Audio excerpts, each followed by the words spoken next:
السلام عليكم ورحمة الله وبركاته. أعوذ بالله من الشيطان الرجيم. بسم الله الرحمن الرحيم. الحمد لله نحمده ونستغفره ونعوذ بالله من شرور أنفسنا ومن سيئات أعمالنا. من يهده الله فلا مضل له ومن يضلله فلا هادي له. أشهد أن لا إله إلا الله وأشهد أن محمدا رسول الله. الصلاة والسلام على أشرف الأنبياء والمرسلين وعلى آله وأصحابه أجمعين. سبحانك لا علم لنا إلا ما علمتنا إنك أنت العليم الحكيم. ولا حول ولا قوة إلا بالله العلي العظيم. رب اشرح لي صدري ويسر لي أمري واحلل عقدة من لساني يفقه قولي. أما بعد، فيا عباد الله اتقوا الله. أوصيكم وإياي بتقوى الله فقد فاز المتقون. وأما بعد، Alhamdulillah, terapkan setinggi-tinggi pujian kehadirat Allah Subhanahu wa taala, dan kita bersyukur kehadirat Allah Subhanahu wa taala kerana dengan limpah kurnia taufik dan hidayah Allah Subhanahu wa taala dapat kita sama-sama berkumpul dalam majlis ilmu, yakni pada kuliah subuh hari Sabtu ini, dengan menggunakan kitab Hidayatus Salikin. Qala al-mu'allif rahimahullah wa nafa'ana bi'ulumihi fid darain amin ya rabbal alamin. Pada tajuk Al-Faslur Rabi' bis Sabr, bermula pasal yang keempat pada menyatakan sabar. Perbincangan kita pada pagi ini berkenaan dengan sifat sabar, yang mana sifat sabar adalah merupakan bahagian daripada ketaatan batin.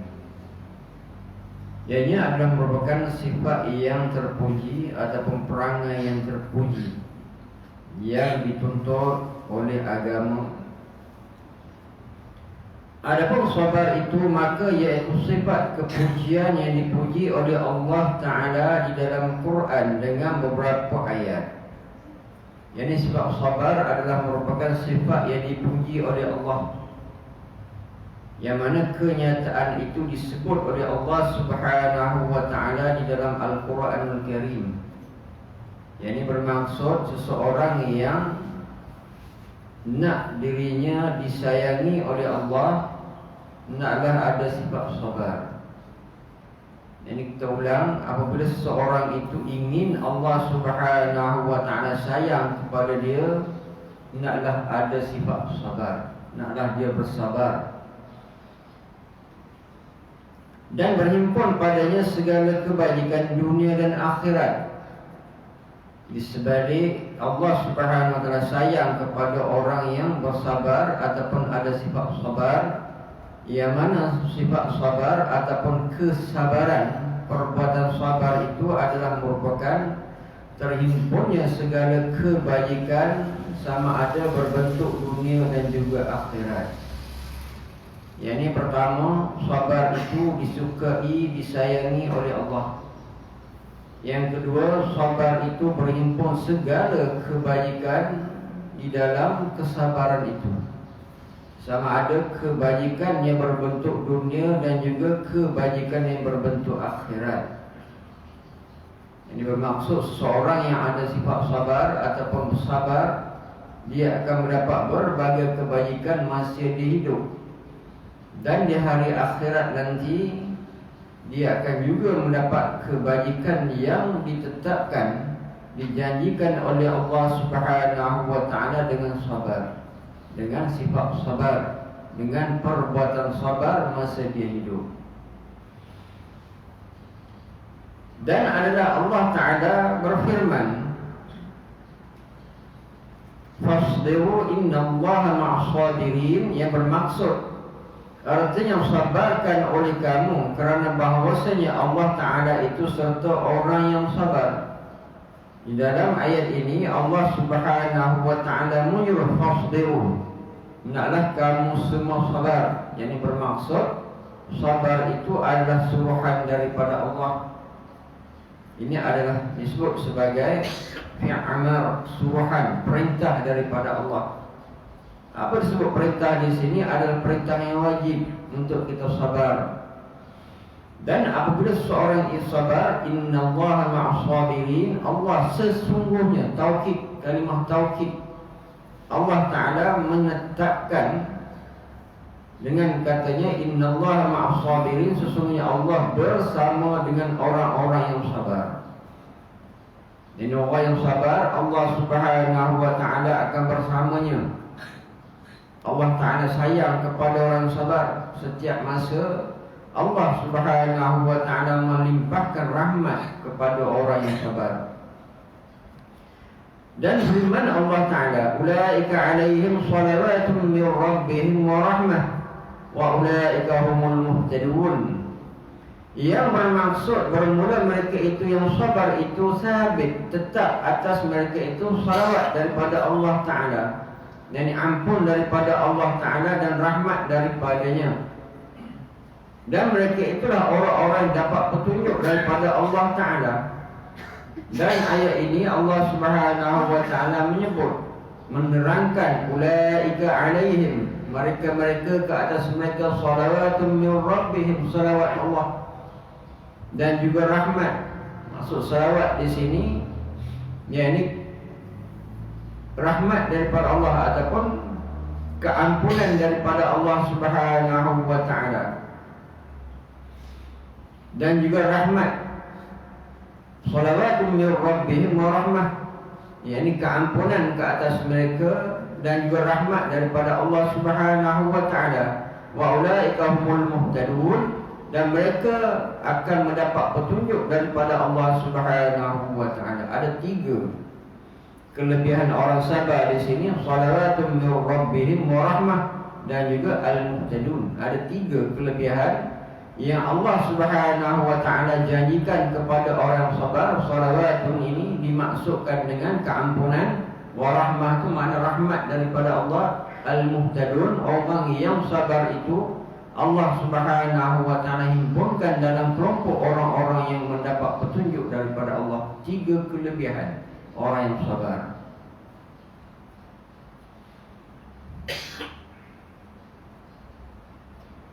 Dan mereka itulah orang yang dapat petunjuk daripada Allah Ta'ala. Dan firman Allah Ta'ala, وَلَنَجْزِيَنَّ الَّذِينَ صَبَرُوا أَجْرَهُمْ بِأَحْسَنِ مَا كَانُوا يَعْمَلُونَ. Yang bermaksud artinya, dan aku balas akan orang yang sabar itu akan pahala mereka itu dengan yang lebih baik barang yang diperbuat oleh mereka itu akan dia.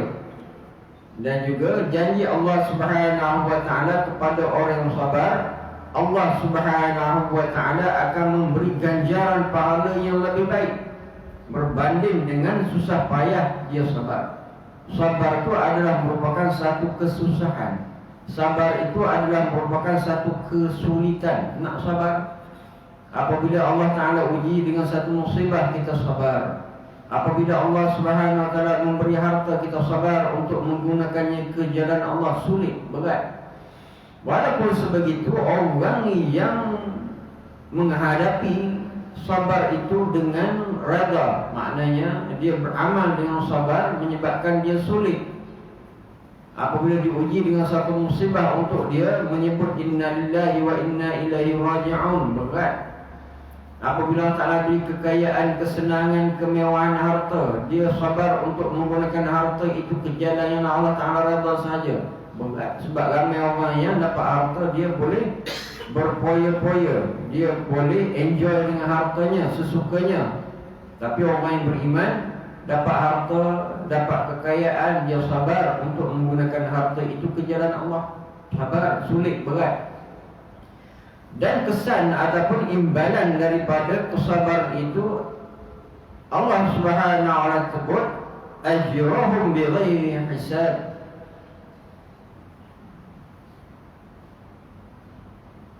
Ajrahum bi ahsani ma kanu ya'malun. Allah Subhanahu wa taala akan membalas, memberi pahala bi ahsani, dengan yang lebih baik.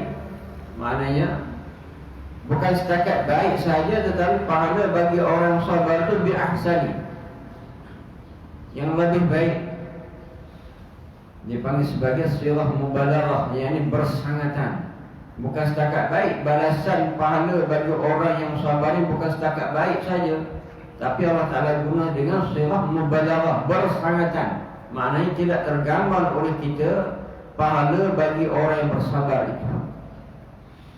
Di mana dalam ayat yang kita sebutkan tadi ada 3 Allah Ta'ala beri: keampunan, rahmat dan juga petunjuk. Dan di ayat ini pula pahala ni maknanya merujuk kepada imbalan di hari akhirat. Pahala-pahala ni adalah merupakan imbalan ataupun balasan di hari akhirat, maksudnya pahala. Dan kalau kita sebut keampunan, maknanya keampunan masa kita hidup membawa kepada mati. Rahmat itu membawa masuk kepada rahmat, kemurahan Allah Ta'ala masa kita hidup dan sampai kita mati. Dan petunjuk itu pentingnya masa kita hidup, petunjuk. Apabila kita mati dalam keadaan petunjuk, selamat. Jadi makna petunjuk ataupun hidayah itu penting sangat masa kita hidup. Apabila kita mendapat hidayah daripada Allah masa kita hidup, membawa kepada kebahagiaan hari akhirat. Maknanya ayat ini merujuk kepada sebahagian besarnya masa kita hidup, keampunan, rahmat dan juga petunjuk. Dan kalau pahala ajrahum bi ahsani ma kanu ya'malun, merujuk kepada imbalan hari akhirat. Jadi jelaslah, yakni kesabaran itu, seseorang yang sabar dia akan mendapat imbalan masa dia hidup dan juga hari akhirat.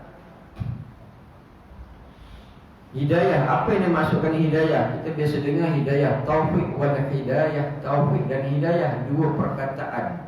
Hidayah itu maknanya keinginan untuk buat baik. Allah Subhanahu wa taala ilhamkan dalam hati kita keinginan untuk buat baik, dipanggil hidayah. Taufik itu maksud apa? Kekuatan untuk membuat amal soleh ataupun kebaikan. Yang ada 2 perkataan. Contohnya, kita berkeinginan untuk salat subuh, dipanggil hidayah. Dan kita melangkah ke surau ataupun berkenderaan ke surau, dipanggil taufik. Kekuatan Allah Ta'ala beri itu sehingga kita dapat solat berjamaah. Makna 2 keadaan, hidayah, keinginan, dan juga taufik itu kekuatan. Kesemua itu adalah daripada Allah Subhanahu wa ta'ala. Allahu khalaqakum wa ma ta'malun. Allah yang menjadikan kamu dan menjadikan apa yang kamu buat. Hakikatnya, secara hakikinya, kesemua itu adalah milik Allah. Cuma secara majazinya, secara nisbahnya seolah kita yang buat, tetapi secara hakikatnya Allah Ta'ala yang beri.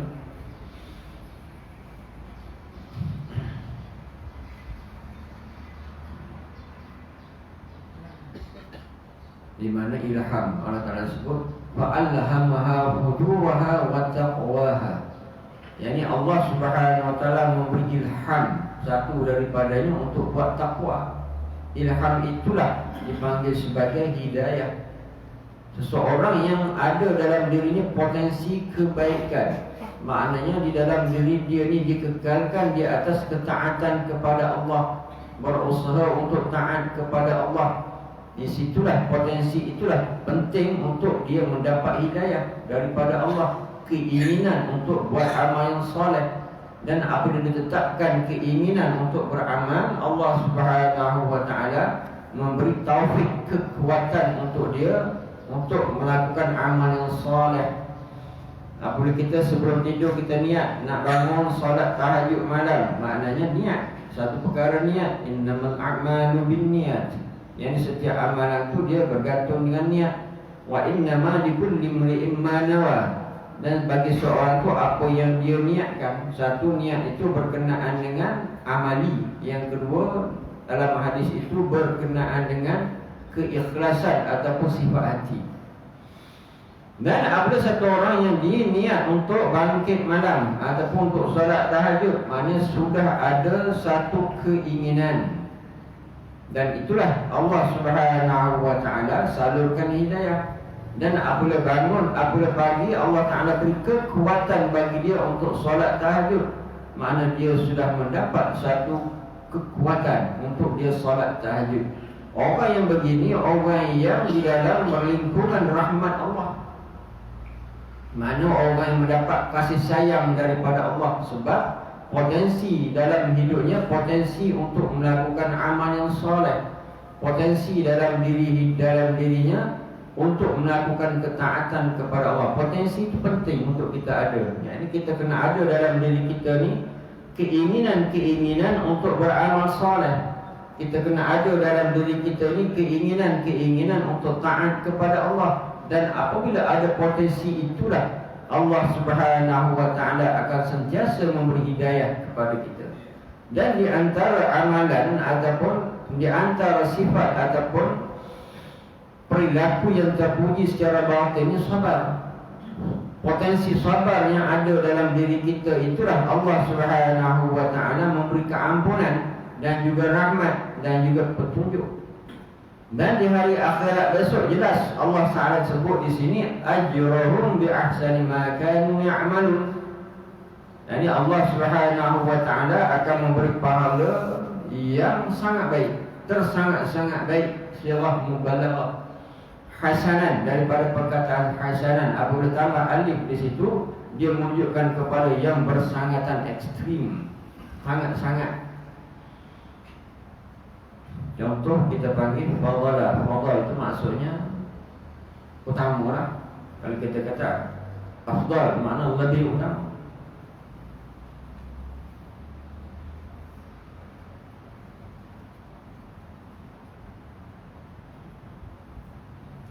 Dan firman Allah Subhanahu wa taala lagi, innama yuwaffas sabiruna ajrahum bighairi hisab. Arti hanya saja disempurnakan orang yang sabar itu akan pahala mereka itu dengan tiada boleh dikira-kirakan akan banyaknya. Jadi orang yang sabar itu pahalanya tak terhitung banyak. Hanya Allah saja yang tahu besarnya pahala orang yang sabar. Sekecil-kecil sabar ni gangguan masa kita tidur, ada nyamuk di telinga kita, sabar, kita tidak makin hamum, itu adalah merupakan serendah-rendah sabar. Orang mukmin ni kata Rasulullah, setiap ujian yang kena kepada dia, dia akan mendapat pahala yang besar. Dan kesabaran itu adalah merupakan wujud kepada keimanan seseorang itu kepada Allah. Walaupun dia ni telinga dia diganggu oleh nyamuk yang kecil masa dia tidur, dia sabar, dia tidak makin hamun.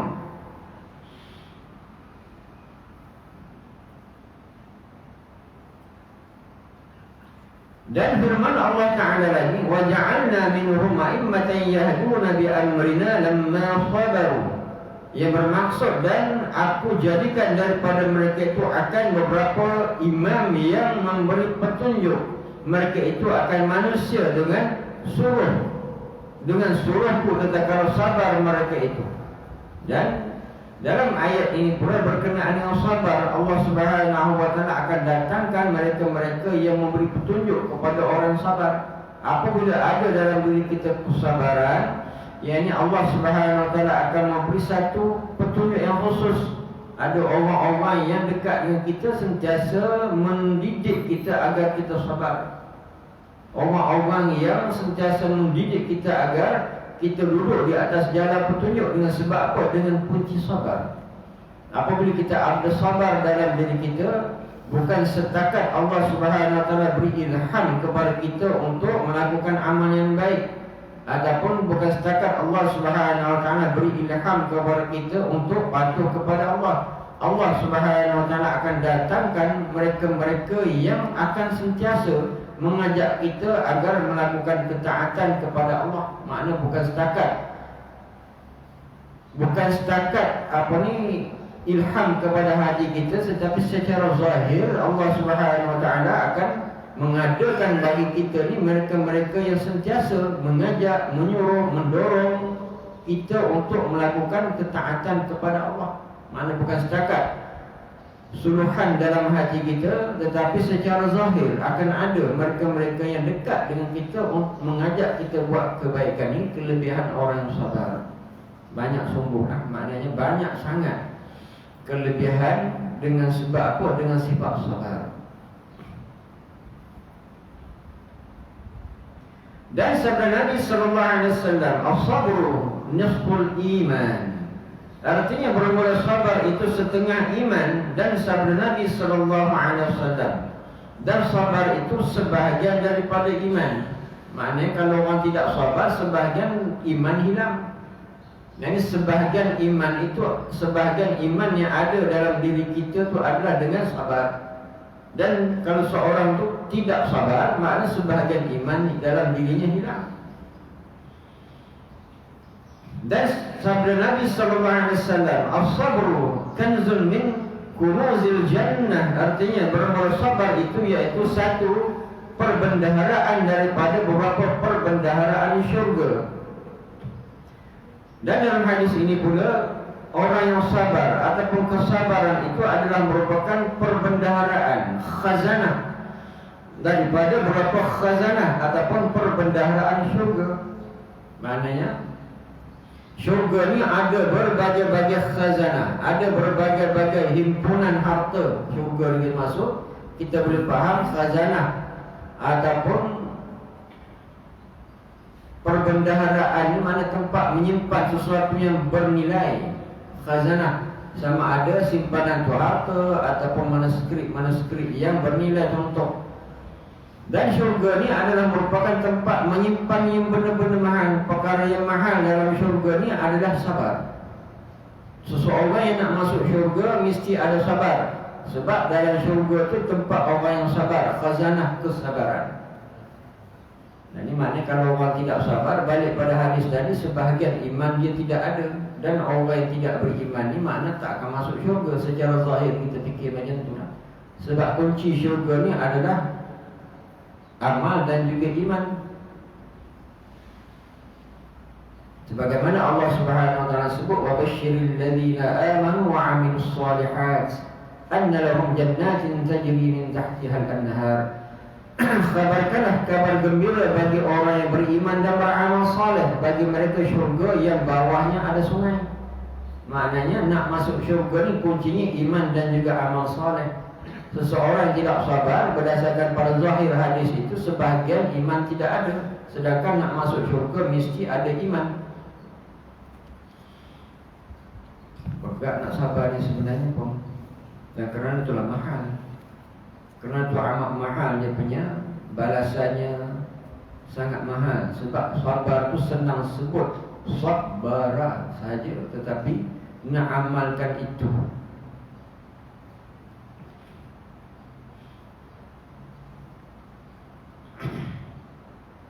Contoh, kita pagi-pagi nak segera datang ke surau, tiba-tiba tersepit tangan kita di pintu, agak macam mana? Permulaan cakapnya apa? Kita maki hamuna, kita innalillahi wa inna ilaihi raji'un. Sabar yang mula-mula. Kita dah nak cepat, tiba-tiba pula tersepit tangan kita pula di pintu. Kita nak pergi buat amal ni, nak buat kebajikan kepada Allah. Allah Ta'ala uji kita dengan tersepit. Apakah perkataan mula-mula kita sebut? Alhamdulillah ke? Innalillahi wa inna ilaihi raji'un pun, ataupun perkara-perkara yang tidak baik kita sebut. Itu baru sepit tangan, bukan kematian, bukan perkara-perkara ujian besar kepada kita.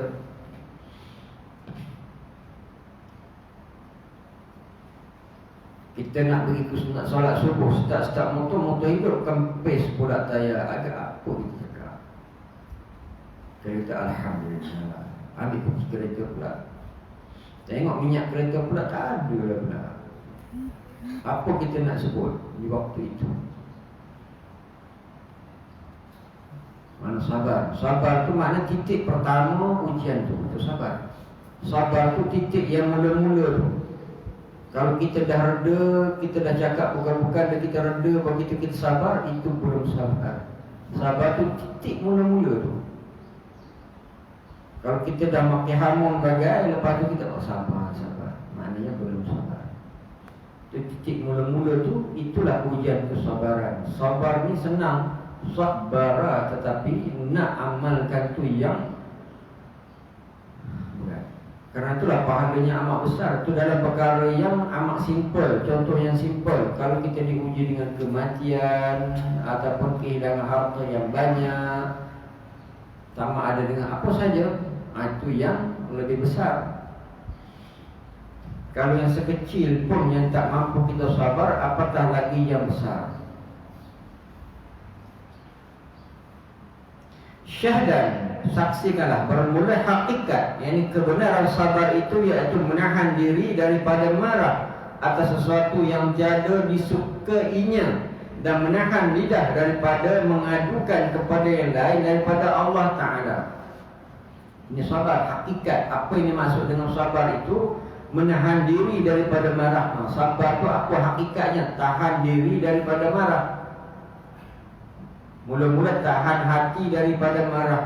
Mula-mula marah atas apa? Atas sesuatu yang tiada disukainya. Marah ni benda yang kita tak suka. Kalau kita suka, kita tidak marah. Sesuatu yang kita tak suka, itulah timbul kemarahan. Itu sabar maknanya, yang menahan diri daripada marah ke atas sesuatu yang kita tak suka, dan menahan lidah daripada mengadukan kepada lain daripada Allah. Yang keduanya tahan lidah. Tahan lidah yang pertamanya, jangan kita mengatakan benda-benda yang keji. Dan juga tahan lidah kita, jangan kita meminta selain daripada Allah dalam keadaan kita diuji. Tahan lidah. Bermula sabar atas berbuat taat dan meninggalkan maksiat itu, iaitu fardu atas tiap-tiap mukallaf. Hukum sabar itu bagaimana? Hukum sabar itu adalah fardu bagaimana dalam perkara ketaatan kepada Allah, dan juga fardu kewajiban dalam meninggalkan maksiat kepada Allah. Maknanya sabar itu dia bukan semata-mata sunat dalam setengah keadaan, tapi setengah keadaan lain adalah fardu ataupun kewajiban. Yang bentuk wajib itu bagaimana? Sabar untuk melakukan ketaatan kepada Allah dalam ketaatan yang wajib. Contohnya solat 5 waktu, itu adalah merupakan ketaatan yang wajib. Sabar untuk melaksanakan solat 5 waktu itu adalah wajib hukumnya. Dan juga wajib di dalam perkara meninggalkan maksiat kepada Allah. Judi itu adalah haram.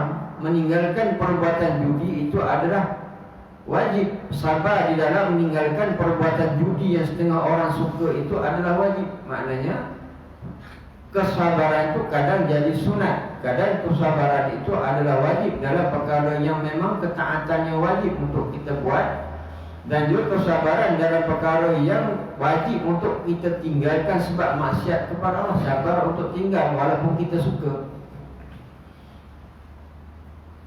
Malam-malam mimpi nama ekor. Tapi orang yang suka dengan nama ekor, dia akan beli nama ekor sebab dia mimpi ada ilham, kata dia.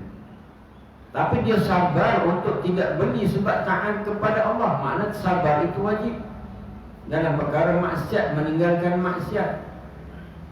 Orang yang tidak kaki ekor, dia tak ada masalah apa. Mimpi apa pun berkenaan dengan nama ekor, dia tak ada apa. Tapi orang suka nama ekor, dia pantang ada nombor, dia akan beli. Kalau ada kemalangan di jalan, nombor satu dia tengok nombor dulu, bukan tolong untuk nombor dulu. Ada orang macam tu.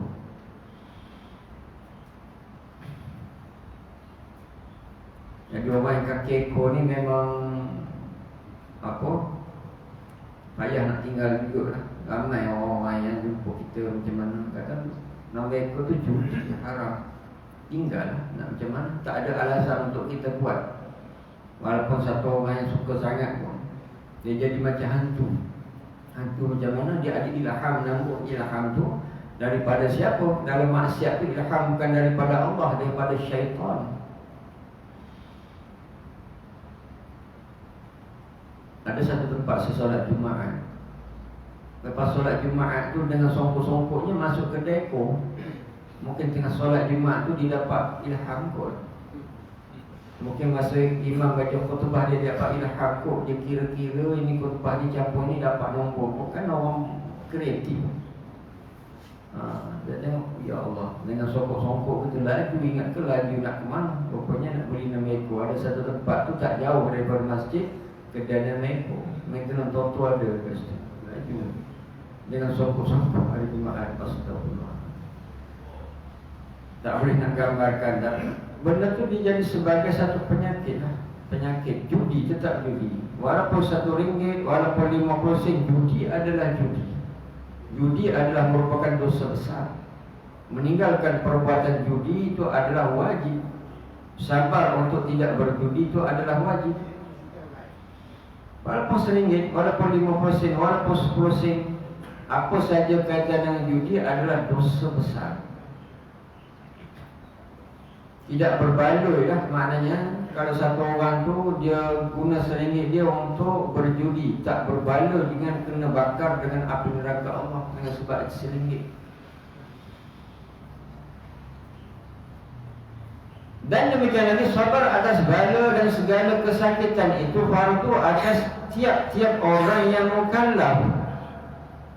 Dan sabar ke atas bala. Apabila Allah Ta'ala datangkan satu ujian, sabar masa kena bala. Dalam masa yang lepas, di antara kawan-kawan kita dan termasuk sini kena ujian dengan banjir. Sabar tu, banjir tu memang membinasakan banyak harta benda. Jadi masa tu nak sabar tu, sesiapa yang dapat bersabar, lidahnya, perbuatannya di waktu itu menerima ujian Allah dengan redanya, di mana tercatat pahala yang besar bagi dia. Tapi apabila diuji masa banjir itu dengan kata-kata tidak terima, tidak redha terhadap ujian Allah, mungkin dia maki hamu dan sebagainya, mengeluh, di mana tak adalah pahala sabar. Sedangkan harta kita masa kena bala itu memang dah binasa. Kalau kita tukarkan kemarahan dengan sabar, harta memang hancur, rosak, binasa, tapi kita akan dapat pahala. Dan sebaliknya, apabila kita diuji dengan ujian bala itu, harta kita rosak, tapi kita tidak sabar, harta tak dapat, rosak, dan pahala sabar pun tak ada. Maknanya kerugian, dua-dua rugi. Itu dipanggil sabar atas bala dan kesakitan, dan segala kesakitan. Kadang diuji dengan kesakitan. Bersabar masa kita sakit, di mana pahala yang besar, ajran kabira, pahala-pahala yang besar. Dan setengah orang diuji dengan kesakitan membawa kepada kematian. Maknanya Allah Ta'ala ampunkan dosa-dosa dia. Nampak dari segi zahirnya sakitlah, nampak zahirnya susahlah. Sebab apa? Sakit yang membawa kematian. Tapi di hari akhirat kelak, dia ada orang beruntung kalau dia sabar.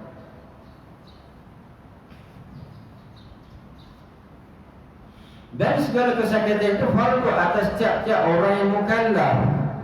Orang yang mukallaf, siapakah yang kena sabar? Satu, hukum tu kita faham tadi, hukum sabar kepada siapa yang kena sabar, iaitu mukallaf. Mukallaf ni orang yang berakal dan juga cukup umur dalam Islam, berakal. Orang gila tidak ada hukum taklif bagi orang gila.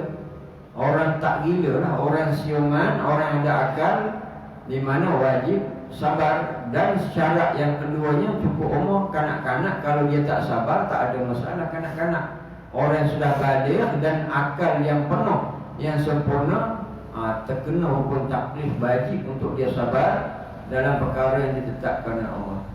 Adapun sabar atas berbuat yang sunat dan meninggalkan yang makruh dan yang mubah, dan meninggalkan dunia yang lebih daripada hajat, maka iaitu sunat.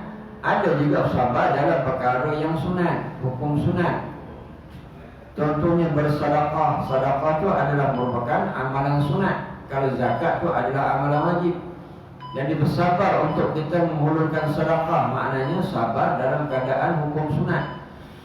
Dan meninggalkan makruh. Makruh ni yang mudah kita fahamnya, kalau buat tidak berpahala, kalau tinggalkan berpahala. Meninggalkan benda itu, benda yang makruh. Di mana sabar meninggalkan benda yang makruh, yakni perkara itu dalam ruang lingkup sunat.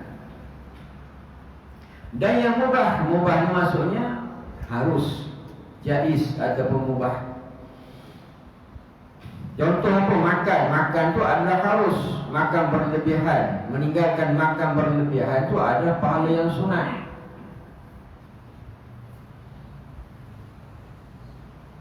Contoh satu makanan yang kita suka. Kita biasa kita makan tu satu pinggan saja, tapi benda tu hari tu suka makanan tu, kita makan sampai lebih daripada 2-3 pinggan tentunya. Di mana perbuatan asalnya makan tu adalah sunat. Tetapi kalau berlebihan itu, meninggalkan berlebihan daripada perkara yang sunat itu adalah sunat. Sabar dalam perkara yang sunat.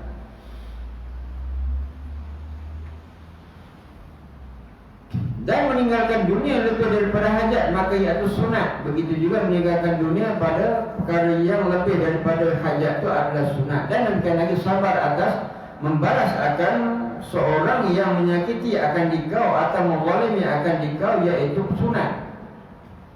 Begitu juga apabila kita dizalimi oleh seseorang, kita mampu untuk membalas kezaliman itu, bukan takut, tapi kita mengingatkan kalau sabar itu adalah lebih baik, yang mana di waktu itu kita akan mendapat pahala sunat.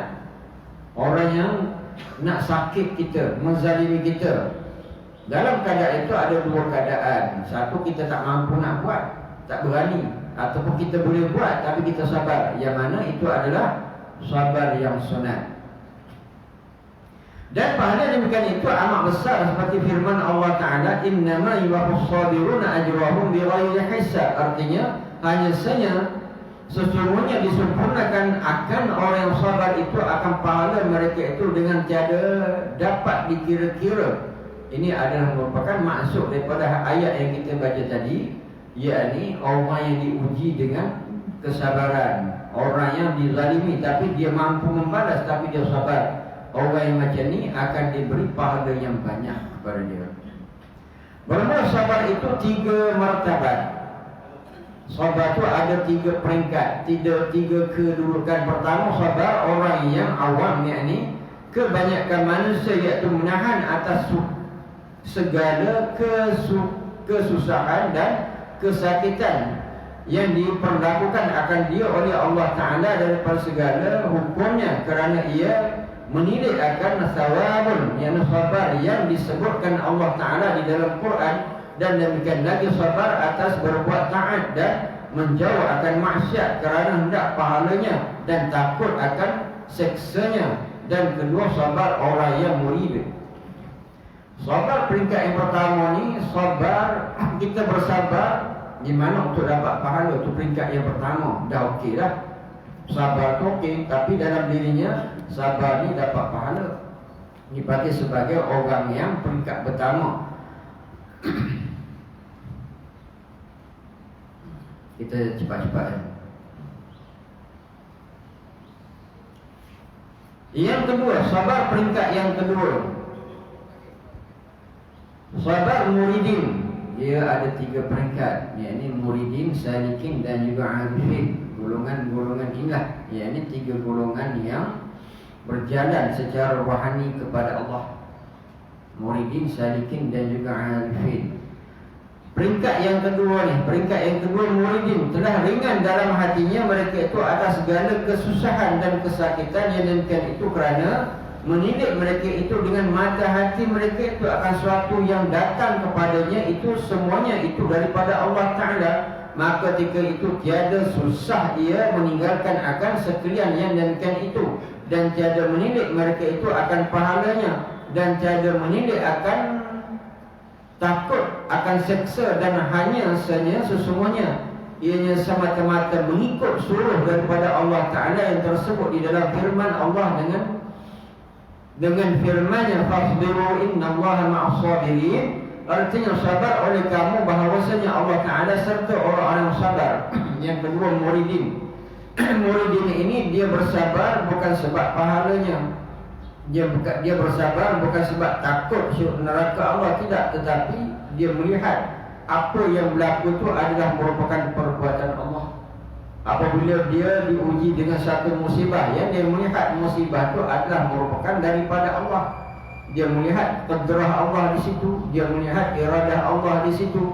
Orang yang macam ni orang dipanggil peringkat muridin. Dia bukan melihat sesuatu yang diuji itu dia bukan sebab takut neraka Allah dan bukan sebab pahala Allah, tetapi melihat ianya perbuatan Allah, qudrah dan iradah Allah tu dia lihat di dalam setiap yang berlaku. Ini peringkat yang tinggi lah, peringkat yang kedua. Setiap yang ada ni dia melihat Allah, maksud melihat qudrah dan juga iradah Allah.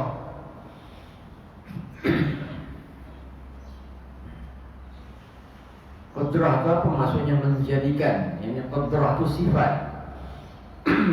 Samaratus sifat itu maknanya buah daripada sifat. Satu sifat. Qudrah itu sifat. Dan daripada sifat itu dia ada nama sebagai samaratus sifat, yakni buah daripada sifat. Qudrah itu kekuatan ataupun kekuatan lah kita panggil. Yakni buah daripada qudrah itu dia panggil menjadikan. Menjadikan itu ada dua bentuk.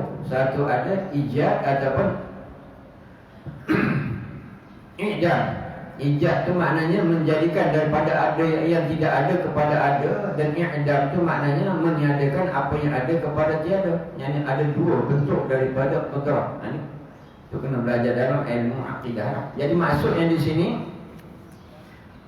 peringkat yang kedua ini dia melihat segala apa yang berlaku tu Allah. Maknanya qudrah dan iradah Allah tu ada di situ. Hanya orang peringkat yang kedua, bukan sebab dia melihat pahala atau melihat takut kepada neraka Allah. Sabar yang ketiga ni, kita ambil yang last. Artinya sabar oleh kamu. Sabar zahidin. Zahid maksudnya yang menyaksikan.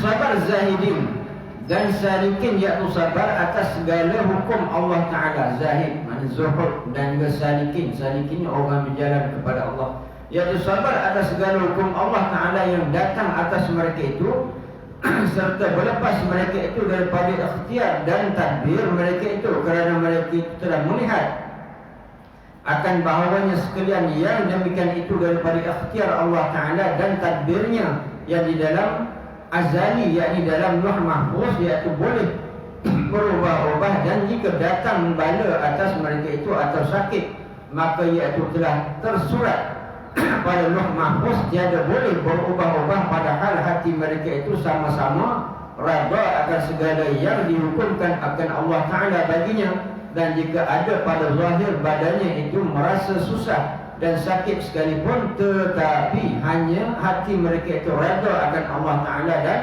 akan segala hukumnya, dan dinamakan sabar ini akan sabar Allah Ta'ala, yakni sabar atas hukum Allah Ta'ala dan qada'nya. Sabar yang paling tinggi lah. Sabar peringkat yang zahidin dan juga peringkat salikin. Golongan ini di atas daripada muridin tadi.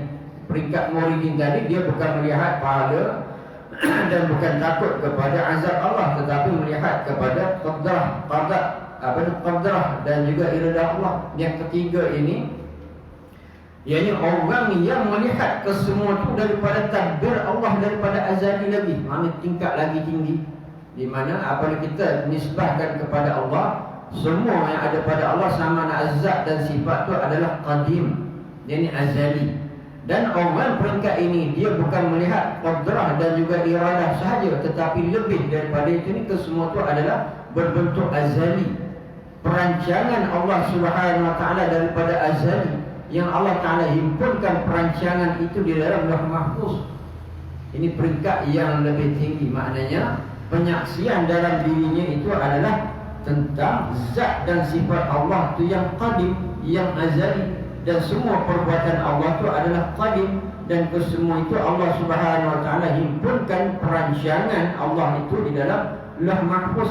Daripada perancangan Allah itulah Allah Subhanahu Wa Ta'ala perlakukannya. Kan ada dua perkataan apa ni? Qadar dan juga qada. Qadar dan juga qada, yakni qadar itu maksudnya perancangan, Dan juga qada itu adalah pelaksanaan, itu yang dipahami oleh Imam Abu Mansur Al-Maturidi. Dan kalau Ibnu Al-Hasan Asy'ari, yakni qada dan qadar, jadi dua perkataan sebenarnya sama saja, cuma pemahamannya pelaksanaan itu kemudian, perancangan itu dahulu. Perancangan itu bersifat qadim dan pelaksanaan itu bersifat hadis, benar-benar. Maknanya orang yang peringkat ini dia melihat ke semua itu perancangan Allah daripada zaman bila, zaman azali, zaman bila, zaman qadim, mana tinggi lagi kedudukan dia. Mudah-mudahan apa yang kita faham pada hari ini dapatlah kita manfaat. Yang sabar itu nak duduk peringkat yang mana tu bergantung kepada rezeki Allah. Sabar peringkat yang pertama pun sudah bagus. Jadi kita sabar, moga-moga kita mendapat pahala. Kita sabar, moga-moga kita dapat hidayah, dapat rahmat daripada Allah dunia. Mana ada niat kita untuk mendapat imbalan, okey dah. Sebab tu semua tu ada dasar, ada dalilnya. A'udzubillahi minasyaitonirrajim. Bismillahirrahmanirrahim. Alhamdulillahirabbil alamin. Allahumma arinal haqqa haqqan warzuqna ittiba'ah wa arinal batila batilan warzuqna ijtinabah. Allahumma fa'alna bima 'allamtana wa ja'alna min 'ibadika as-salihin. Wa sallallahu ala sayyidina Muhammad wa ala alihi wa sahbihi wa sallam. Alhamdulillahil alamin. Aqulu qawli hadha wa astaghfirullahal 'azim li wa lakum wa lisa'iril muslimin wal muslimat fastaghfiruhu innahu huwal ghafurur rahim. Assalamualaikum warahmatullahi wabarakatuh.